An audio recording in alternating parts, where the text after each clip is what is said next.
No niin, aloitetaan lehdistötilaisuus KuLS Korihait-pelistä, Korihaista treeniä. Miettii tilapelistä.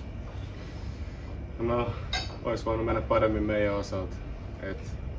Tultiin ihan hyvällä ilmeen peliin, mutta sitten siinä toka puoliskolla Seagulls sai otettua meitä liikaa juttuja pois molemmissa päissä ja se näkyy tuloksessa.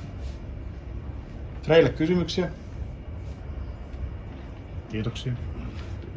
Nyt se on. No niin, Tero. Omat mietteet tilapelistä. Päävalmentaja Tero Vasara. No, kyllä ne on synkät. Mieli on synkkä. Siis varmaan lähtökohtaisesti kukaan odottanut, että tullaan peliin voittamaan, mutta se millä ilmeellä pelataan, niin se on asia, mihin me voidaan kontrolloida ja sillä merkitystä, minkälaiset nimet on paperilla. Ja se 36-33 tilanteeseen asti oltiin niin kuin ihan mukana pelissä, taisteltiin, tehtiin, totta kai Seagulls otti juttuja meiltä pois, mutta me pystyttiin jotenkin vastaan siihen pelaajien niin kuin henkilökohtaisilla luvuilla.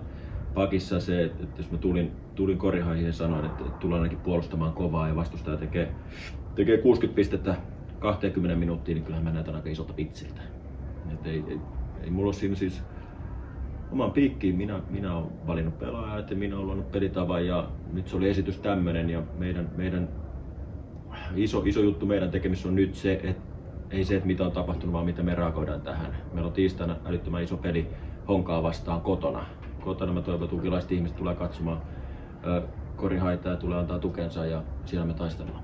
Mitkä on ne positiiviset asiat, mitkä tästä lähtee ekasta pelistä mukaan? No eiköhän niitä positiivisia asioita sieltä videolta löydy kun oikein kaivaa. Ei mun nyt tämmöisen pelin jälkeen näillä lukemilla kaveri tekee 110 pistettä, niin ole hirveästi mitään. Niin nostettavaa positiivista. Kysymyksiä?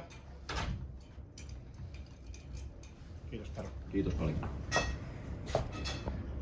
All right. First game in the league. How did you see tonight's game? Today's game was very exciting. The crowd was really amazing. We've been working hard all preseason, so it felt really good to just be on the court with the guys. We've been building a lot of just working hard and just challenging ourselves. So to be out there today was very special, and the energy was great. And obviously against a very good team, and really proud of how we kind of played overall as a team and the balance we had. So it was great. Kysymyksiä? Thanks. Jussi, miettii tilapelistä. Hyvin lähellä oltiin sitä esitystä, mikä me haluttiinkin tästä tulevan. Eli mun mielestä me oltiin nopea, aktiivinen ja niin kuin tietyllä tavalla viihdyttävä joukkue tänään. Ensimmäinen 20 minuuttia toki puolustuksellisesti me oltaisiin voitu olla parempia ainakin palloskriinin tilanteissa. Meillä on vielä aika hurjasti harjoiteltavaa ja vastassa oli kuitenkin niin kuin yksi sarjan parhaita palloskriinin käyttäjiä Pojan Sarcevic, joten niin kuin vähän liian helppoja koreja tietyllä tavalla. Tuli niistä tilanteista sitten myös ensimmäisellä 20 hyökkäysripareista teki 13 pinnaa, menetyksistä 11 pinnaa. Niin kuin me pystytään noista ottaa vielä pisteitä pois.